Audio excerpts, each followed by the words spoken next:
जय हिंद। आप सभी का फिर से स्वागत है फोर क्रिएटिव स्टडीज के एक नए एपिसोड में। जैसा कि यूपीएससी के लिए जो मेंस के लिए मोस्ट इंपोर्टेंट टॉपिक्स होती है उनको हम लोग कवर कर रहे हैं एक सीरीज के माध्यम से। और आज के सीरीज के माध्यम से हम लोग नए एपिसोड में बिहार राज्य को विशेष श्रेणी का दर्जा के बारे में समझेंगे, जो अभी रिसेंटली बिहार सरकार के द्वारा केंद्र सरकार में जो है ना, ये बिहार को विशेष श्रेणी की दर्जा की मांग की थी, लेकिन इसको खारिज कर दिया गया।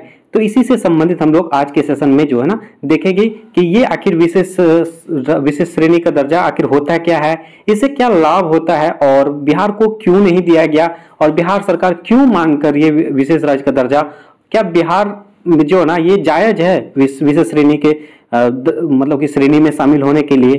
तो इन तमाम चीजों को देखने वाले हैं, पूरा डिटेल से चर्चा करने वाले हैं। आपको जो ये जीएस पेपर सेकेंड के पार्ट आपका 1 में यानी कि इंडियन पॉलिटी में भी देखने को मिल सकता है, या तो आपको इकोनॉमी में भी देखने को मिल सकता है। ठीक है, तो आपको दोनों में देखने को मिल सकता है, लेकिन ज्यादा चांस आपको इंडियन पॉलिटी के जो है ना उसमें आपको देखने को मिलेगा। ठीक है, ये हो सकता है आपके एग्जाम में पूछे जा सकते हैं। ओके, तो चलिए सेशन को स्टार्ट करते हैं। बिहार को जो है ना विशेष श्रेणी के दर्जा के बारे में लोग डिटेल से चर्चा करते हैं।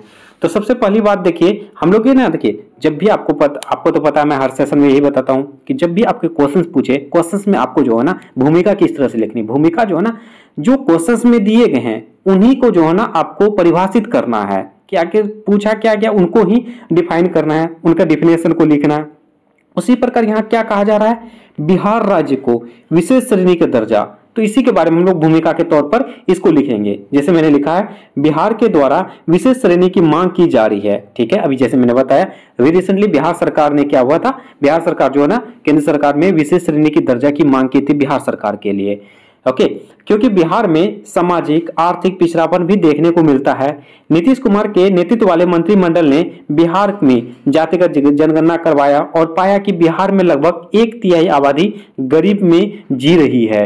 मतलब अभी रिसेंटली आपको पता है कि जातिगत जनगणना हुई है, उनमें हम लोग को ये डाटा पता चला है कि अभी बिहार में जो है ना 1/3 भाग जो है ना इसकी आबादी जो जनजातीय भाग जो है ना ये गरीबी रेखा से जी रहे हैं। तो इसलिए बिहार सरकार ने सोचा कि हमें बिहार जो विशेष श्रेणी की दर्जा की मांग की जाए, जिससे कि हमें कुछ राहत मिले, कुछ आर्थिक सहायता मिले, जिससे कि मैं ये गरीबी की जो आबादी की संख्याओं को कम कर सकूं, है ना। इसलिए बिहार सरकार जो है ना, ये बिहार सरकार के जो वर्तमान समय में मुख्यमंत्री हैं श्री नीतीश कुमार जी, इसके नेतृत्व वाली मंत्रिमंडल ने इसकी मांग की थी।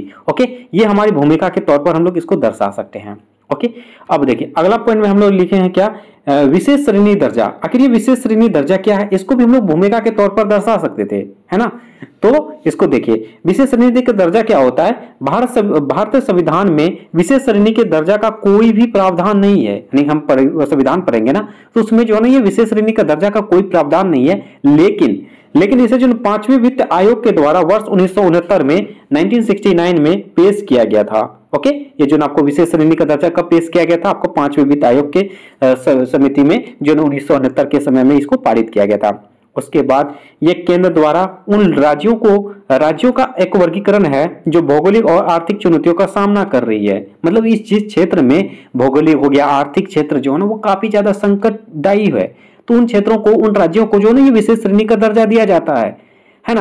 तो जैसे पहाड़ी क्षेत्र हो गया, है ना, ये सब क्षेत्रों के बारे में उनको विशेष श्रेणी का दर्जा दिया जाता है। ओके, ये डिफाइन किया गया कौन, 5वें वित्त आयोग के द्वारा। ओके, तो आगे देखते हैं, आगे ये हो गया विशेष श्रेणी का दर्जा। अब आगे की चर्चा देखिए, इसका आधार क्या होना चाहिए, हम लोग इसको जो मांग करते हैं, मांग के आधार क्या होना चाहिए और हम लोग किसको दे सकेंगे, किनको देना है। तो ये इनका आधार हम लोग क्या है, इनको हम लोग अभी जो विशेष श्रेणी का दर्जा का जो है ना ये डिफाइन कर रहे हैं। जैसे गौडविल मुखर्जी ने विशेष श्रेणी के कुछ मुख्य आधार बताए हैं कि उन्हीं राज्यों को विशेष श्रेणी का दर्जा दिया जाएगा जिन राज्यों में इन तमाम मुद्दे अवेलेबल होंगे, मुद्दे यानी कि वहां पे होंगे, जैसे कि कम जनसंख्या घनत्व, जैसे काफी कम संख्या जो ना ये जनसंख्या घनत्व होनी चाहिए, या अधिक जनजातीय आबादी होनी चाहिए, उसके बाद या अंतर्राष्ट्रीय सीमा होनी चाहिए, तीसरा में पहाड़ी क्षेत्र होना चाहिए, या दुर्गम क्षेत्र हम लोग उसी को बोलते हैं कठिन क्षेत्र। ठीक है, आपको बगल में मैंने लिख दिया है, इसका पीडीएफ टेलीग्राम चैनल पे मिल जाएगा, तो वहां जरूर ज्वाइन हो जाइएगा। वहां लगातार कोई ना कोई नया पीडीएफ अपलोड होते रहता है, तो आपके लिए काफी फायदेमंद रहेगा। ठीक है, तो जरूर ज्वाइन होइएगा। नेक्स्ट में आर्थिक पिछड़ापन होना चाहिए, जैसे कि बुनियादी ढांचे की कमी। ओके, आर्थिक पिछड़ापन भी होना चाहिए। और अगला पॉइंट में है राज्यों के पास अपने वित्तीय संसाधनों से व्यवहारिक और आम खर्चे की पूर्ण नहीं हो सके, जैसे कि हमारे पास जितना इनकम है ना उससे हम जो है ना अपना राज्य का सही तरीके से गुजारा नहीं कर सकते हैं, तो उनको हम लोग देंगे। ठीक है, और इस राज्य वित्त को गैर व्यवहार प्रकृति। ओके, ये हो गया हमारी आधार, यानी कि उन राज्यों को, उन क्षेत्रों को जिन विशेष श्रेणी का दर्जा दिया जाएगा जहां इन तमाम मुद्दे शामिल हो। ओके, तो ये सब चीज देख के हम लोग विशेष श्रेणी का दर्जा देंगे। क्या आप दिमाग लगाओ, क्या बिहार में ये सब चीजें देखने को मिल रही है? बिहार में क्या पहाड़ हैं?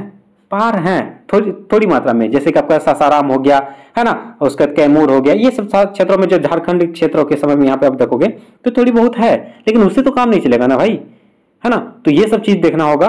उसके बाद हमारे आर्थिक पिछड़ापन, ये तो है। आर्थिक पिछड़ापन को देखकर जो है ना हम लोग, बिहार सरकार ने क्या किया था, इसकी मांग की थी। आगे हम लोग इसके बारे में चर्चा करेंगे। ओके, चलिए, ये हो गया आधार। आधार के बाद देखिए हम लोग इसके बाद जो लाभ क्या है, आखिर जो विशेष श्रेणी का दर्जा का जो मांग किया जा रहा है, कुछ तो लाभ होगा ना भाई। जैसे आप यहाँ पे अभी सेशन देखने आए हो, आपको कुछ लाभ होगा तब तो देख रहे हैं, है कि नहीं? नहीं तो ऐसे आप नहीं देखने वाले हो, आपको लाभ मिल रहा है तब तो देख रहे हैं। उसी प्रकार अगर विशेष श्रेणी के दर्जा का मांग किया जा रहा है तो उनका क्या लाभ होना चाहिए? लाभ यह है कि केंद्र द्वारा प्रायोजित योजनाओं में केंद्र और राज्य सरकारों के मध्य अनुपात 90:10 होता है, जबकि सामान्य श्रेणी में यह 40-50, 60-40 और 80-20 हो सकता है। देखिए ये क्या कहा जा रहा है, इसका मतलब ये है जैसे कि जिसका विशेष श्रेणी का दर्जा दिया गया है उनको जो है ना जैसे मतलब योगदान ये 100% होता है। 100% में जो है ना ये आपका मतलब कि ये केंद्र सरकार इसमें जो ना 90% इसका खर्च करेगी और 10% ही मात्र जो है वहां पे राज्य सरकार जो है उसकी खर्च करने वाले हैं। ये विशेष श्रेणी का दर्जा होगा, मतलब समझ सकते हैं मात्र 10%। 90% से 95% जो है ना केंद्र सरकार के द्वारा ही उन राज्यों का सब कुछ किया जाएगा। ओके, सब कुछ किया जाएगा। और अगर सामान्य राज्य में है, जैसे अभी वर्तमान समय में बिहार है, बिहार में केंद्र सरकार के द्वारा या तो 60 रुपया किया जाएगा या तो 50-50 या 80 ज्यादा कर सकता है ना। तो ये 20% हो या 40% हो, ये राज्य को, सामान्य राज्य को करना होगा। मतलब ये कहीं ना कहीं तो ज्यादा है ना भाई। जैसे मान के चलो आपके पास इनकम है 100 रुपया, ठीक है, 100 रुपया है आपके पास इनकम, और ये आपके गार्जियंस हैं, ठीक है, और 100 रुपया, ठीक है, कुल रुपया है। इस पे मान के चलिए 100 रुपया खर्च है, सॉरी 100 रुपया खर्च है, 100 रुपया खर्च है। खर्च में आपके अगर पापा जी अगर 90 रुपया खर्च कर देते हैं, आपको मात्र 10 रुपया ही खर्च करना पड़ेगा, है कि नहीं? 10 ही रुपया खर्च करना पड़ेगा। अगर इसी में मान के चलिए पापा जी मात्र 50 रुपया खर्च करेंगे, तो आपको तो 50 रुपया और अपने खर्च करना होगा, मतलब 40 रुपया आपको ज्यादा लग रहा है कि नहीं लग रहा है? अगर इसी में अगर ये 90 रुपया खर्च करते तो आपको यहाँ 40 रुपया बचता, आपके पास बचता, तो वो 40 रुपया कुछ और आप कर सकते थे, है ना। इसी वजह से ये आपका ये डाटा है। उम्मीद करता हूं कि ये डाटा आप सभी समझ चुके होंगे, ये अनुपात। अगला देखते हैं हम लोग।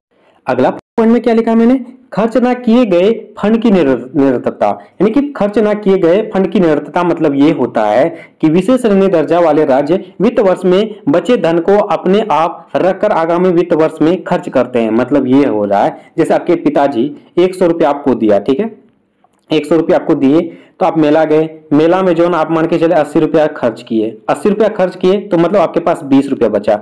20 रुपया जो बचा ना, ये 20 रुपया आपके पास से पापा जी नहीं लेने वाले हैं, पापा आपसे 20 रुपया नहीं लेने वाले हैं, है ना। ये विशेष श्रेणी का दर्जा वाले को राज्यों के साथ होता है। केंद्र सरकार 100 रुपया दिया, 100 रुपया में 80 रुपया खर्च हुआ, बचा 20 रुपया, ये 20 रुपया केंद्र सरकार को वापस देना नहीं है ना। ये 20 रुपया अपने पास रखना है, जो नए साल, अगले साल आपके जो है ना फिर से पैसा देंगे पापा, अगर आपको 100 रुपया फिर से देंगे, ये 100 जो ना 100 और 20 प्लस हो जाएंगे, मतलब 120 रुपया ऐड हो जाएंगे। तो ये है विशेष श्रेणी का दर्जा की बात। ओके, तो ये समझना होगा आपको। नेक्स्ट पर में है आयकर सीमा शुल्क, उत्पाद शुल्क और जीएसटी में महत्वपूर्ण रियासतें मिलती है। मतलब आपको जीएसटी टैक्स हो गया, किसी भी प्रकार का, है ना, शुल्क देना हो, टैक्स देना हो, इसमें विशेष श्रेणी का दर्जा को कम परसेंटेज देना पड़ता है। सामान्य श्रेणी वाले राज्यों को अच्छा खासा परसेंटेज देना पड़ता है, तो ये भी हमें ध्यान रखना है। नेक्स्ट है बुनियादी ढांचे में अधिक निवेश, यानी जैसे 5 स्टार होटल हो गया, विनिर्माण उद्योग, आईटी जैसे क्षेत्र और उच्च शिक्षा में निवेश में अधिक अवसर। ये सब क्षेत्रों में जो है ना ये सब जितने भी तमाम आपके जो है ना अवसर निकाले जाएंगे केंद्र सरकार के द्वारा, सबसे पहले कहां पे दिया जाएगा? सबसे पहले ये सब जो है ना उच्च श्रेणी वाले राज्यों में दिया जाएगा। जो 11 राज्य हैं, आगे मैं नाम भी बताऊंगा, उन तमाम राज्यों को पहले देंगे। उन राज्यों में अगर पूरा हो गया, उनका बजट जितना है वो उनका अगर पूर्ण हो गया तो वहीं तक सीमित रहेगा, सामान्य श्रेणी तक आएगा ही नहीं, है ना। तो ये सब चीजें, ये सब लाभ है। तो इतने सारे पॉइंट्स लाभ के तौर पर मैंने बताया। आगे है, जैसे कुछ पॉइंट मैंने लिख दिया। वर्तमान समय में 11 राज्यों को विशेष श्रेणी का दर्जा प्राप्त है, जैसे कि असम, नागालैंड, हिमाचल प्रदेश, मणिपुर, मेघालय, सिक्किम, त्रिपुरा, अरुणाचल प्रदेश, मिजोरम, उत्तराखंड और तेलंगाना। ये तमाम 11 राज्यों को जो है ना विशेष श्रेणी का दर्जा प्राप्त है ना। ये सब लाभ जो इन तमाम राज्यों को मिल रही है अभी, जितना मैंने बताया अब तक। ठीक है, ये हो गया हमारी लाभ। क्या लाभ हो सकता है विशेष श्रेणी दर्जा वाले राज्यों को। अब हम लोग देखेंगे बिहार की विशेष श्रेणी दर्जे की मांग क्यों है, आखिर मांग क्यों किया जा रहा है ना। तो इसके बारे में समझते हैं। देखिए, आर्थिक पिछड़ापन, आपको पहले पिछला पॉइंट में बताया, आधार में बताया था आपको आर्थिक पिछड़ापन होना चाहिए, है कि नहीं है। तो बिहार में प्रति व्यक्ति आय के मामले में काफी पिछड़ापन है। भारत में बिहार सबसे पिछड़े राज्यों में से एक है। देखिए किस तरह से लाइन लिखा मैंने, भारत में बिहार सबसे पिछड़े राज्यों में से एक है, ऐसा मैंने लिखा, जैसे कि डायरेक्टली नहीं लिखा कि बिहार सबसे पिछड़ा राज्य है ना। भारत में बिहार सबसे पिछड़े राज्यों में से एक है कि नहीं है। ये कितना अच्छा लाइन है, मतलब सब कुछ दिखाया जा रहा। आपके जो ना मतलब थोड़ा बहुत इंसल्ट भी कम हो पा रहा है कि नहीं। मतलब एक प्रकार का देखा जाए तो ऐसी बात नहीं है इंसल्ट के बाद, लेकिन फिर भी एक सही लाइन है ना। तो सकल घरेलू उत्पाद अन्य राज्यों की तुलना में काफी कम है। ये जो ना जीडीपी जो है ना अन्य राज्यों की तुलना में बिहार में काफी कम है। इसी वजह से जो ना बिहार सरकार इसका जो विशेष श्रेणी की दर्जा की मांग की जा रही है। ओके, ये पॉइंट हो गया। अगला पॉइंट में है बिहार में गरीबी दर बहुत अधिक है। ठीक है, बिहार देश में सबसे अधिक बेरोजगारी दर वाला राज्य है। फिर से लाइन देखिए, लाइन कितना अच्छी लाइन है। और बहुआयामी गरीब लोगों की संख्या 26.59% है, जो राष्ट्र औसत 11.28% से काफी अधिक है, यानी कि गरीबी रेखा काफी पीछे है हमारे बिहार में। ठीक है, नेक्स्ट है बिहार में प्रति व्यक्ति जीडीपी राष्ट्र औसत की तुलना में काफी कम है। ओके, बिहार में जाति सर्वेक्षण के अनुसार बिहार के लगभग 34% परिवार गरीब हैं। अभी रिसेंटली जो जातिगत जनगणना हुई है उसमें हम लोग को यह दिखाया जा रहा है कि बिहार में लगभग 34% परिवार जो है ना गरीबी रेखा से भी पीछे हैं, नीचे हैं। कम संसाधन राज्यों में प्राकृतिक संसाधनों की कमी है, सिंचाई के लिए अपर्याप्त जल है, बार आना होना जाते, जैसे कि देखिए बाढ़ हर साल आते हैं, पानी बहुत है बिहार में, गंगा भी है, लेकिन हम लोग जो है वो पानी का प्रबंधन नहीं कर पाते हैं, उसका सही तरह से संरक्षण नहीं कर पाते हैं, है ना। पानी इतना बहुत है, हर साल बाढ़ आती है, हर साल तबाह होते हैं, फिर भी लेकिन उसका जो ना सही तरीके से नहीं कर पाते हैं। तो इस वजह से लगातार कभी कभी बाढ़ से हम लोग जो ग्रसित हो जाते हैं, तो कभी सूखा से भी ग्रसित होते हैं। सूखा आपको, जैसे सूखा किस क्षेत्रों में आपको देखने को मिलेगा, ये आपको इधर का क्षेत्रों में, कहाँ पे, सासाराम हो गया, कैमूर हो गया, है ना, रोहतास हो गया, रोहतास साइड में, रोहतास और कैमूर साइड सब जो है इस सब क्षेत्रों में, औरंगाबाद साइड सब में, ये सब सूखा का क्षेत्र देखने को मिलता है ज्यादातर। ठीक है, चलो ये हो गया हमारी बात। आप आगे पॉइंट देखते हैं। आगे अगला पॉइंट में क्या है, देखिए बुनियादी ढांचे का अभाव। बुनियादी ढांचे का अभाव में है बिहार में अपर्याप्त बुनियादी ढांचे हैं, जिससे समग्र विकास नहीं हो पाता। सड़क नेटवर्क, स्वास्थ्य सेवा तक पहुंच और शैक्षणिक संस्थाओं में चुनौतियां, ये सब चुनौतियां देखने को मिल रही है। अरे भाई पैसा ही नहीं तो ये सब चीज दिक्कत तो होगा ना। बहुत सारे अपने बिहार में जो है पैसा की कमी की वजह से ना बाहर चले जाते हैं, पढ़ाई छोड़ देते हैं, है कि नहीं है। तो ये सब बातें हैं। नेक्स्ट पर मैं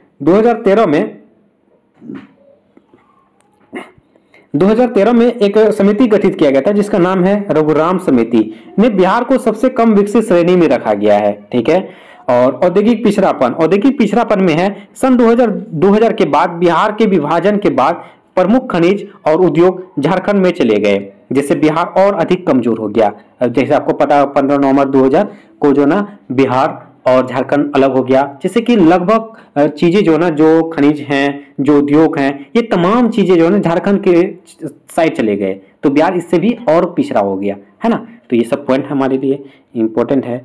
और प्राकृतिक आपदाएं उत्तरी बिहार में बाढ़, है ना, उत्तरी बिहार में जो है ना, देखोगे आप, ये मान के चलो ये बिहार है कि नहीं है, तो ये गंगा है कि नहीं, गंगा है, ये पूर्व हो गया, पश्चिम हो गया, ये हम लोग क्या रखें, उत्तरी बिहार इस साइड। उत्तरी बिहार में लगातार आप बाढ़ देखोगे, क्योंकि यहाँ पे बहुत सारी नदियां हैं, है कि नहीं है, तो ये हम लोग बाढ़ से ग्रसित रहते हैं।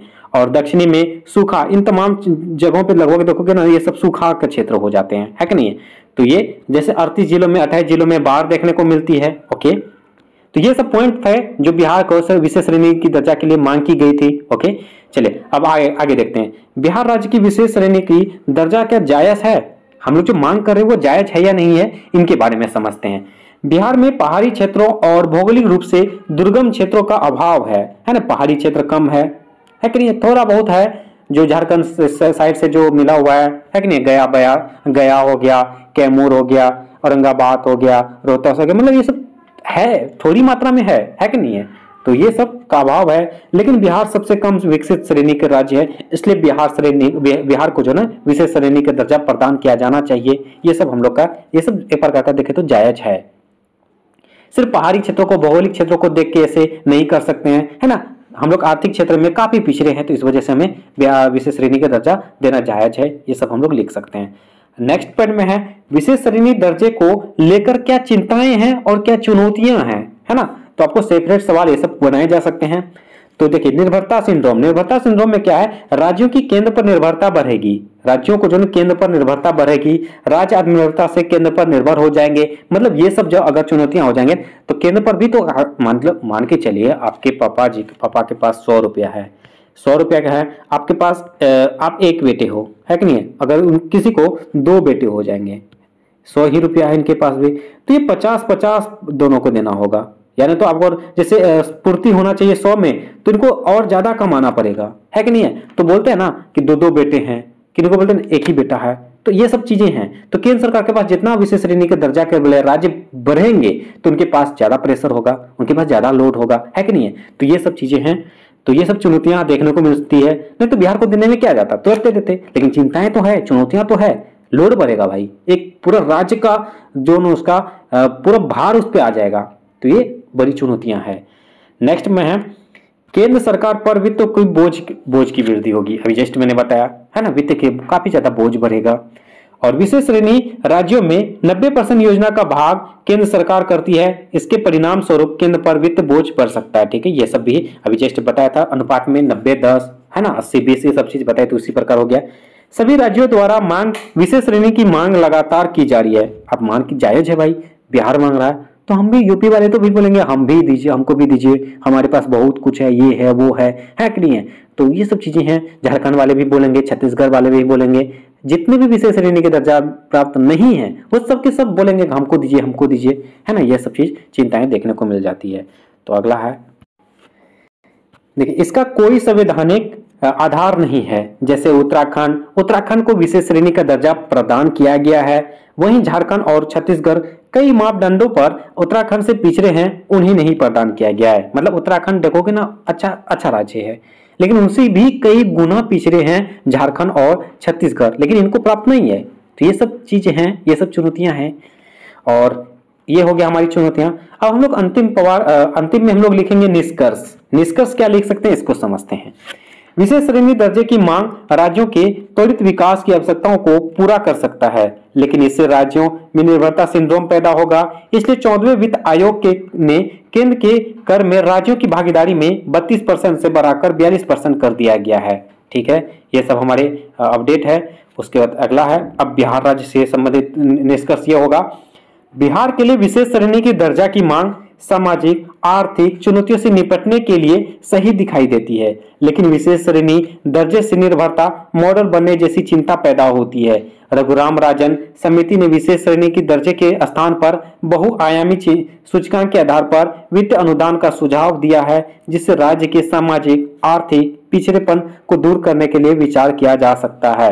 तो ये हमें जो निष्कर्ष के तौर पर बिहार के निष्कर्ष हम लोग लिख सकते हैं, इस तरह से हम लोग दर्शा सकते हैं, है कि नहीं है। तो इस तरह से हम लोग का बिहार का विशेष श्रेणी के दर्जा की मांग के बारे में पूरा डिटेल से जो भी पॉइंट्स बन सकते हैं उन तमाम बिंदुओं को देख चुके हैं, अच्छे से समझ चुके हैं। अगर आपको क्वेश्चंस में आपके शॉर्ट में पूछे जाए, लॉन्ग में पूछे जाए, आप हर तरीके से तैयार हो, जैसे भी सवाल पूछे जाएंगे आप तैयार हो। ठीक है, तो इस तरह से हमारे आज का सेशन कंप्लीट हुआ। इसी तरह से हम लोग लगातार सेशन को लाते रहेंगे, इंपॉर्टेंट टॉपिक को कवर कराते रहेंगे। आप सभी हमारे साथ जुड़े रहिए। और एक निवेदन है, जो भी चैनल में पहली बार आए हैं और चैनल को सब्सक्राइब नहीं किए तो प्लीज चैनल को सब्सक्राइब जरूर कर लीजिएगा और बेल आइकन को जरूर हिट कीजिएगा। सेशन अच्छा लगे तो लाइक जरूर कीजिएगा, कमेंट के माध्यम से अपना क्लास का रिव्यू जरूर दीजिएगा, अपने दोस्तों को भी ज्यादा शेयर कीजिएगा। चलिए मिलेंगे हम लोग नेक्स्ट सेशन में, तब तक के लिए थैंक यू, जय हिंद।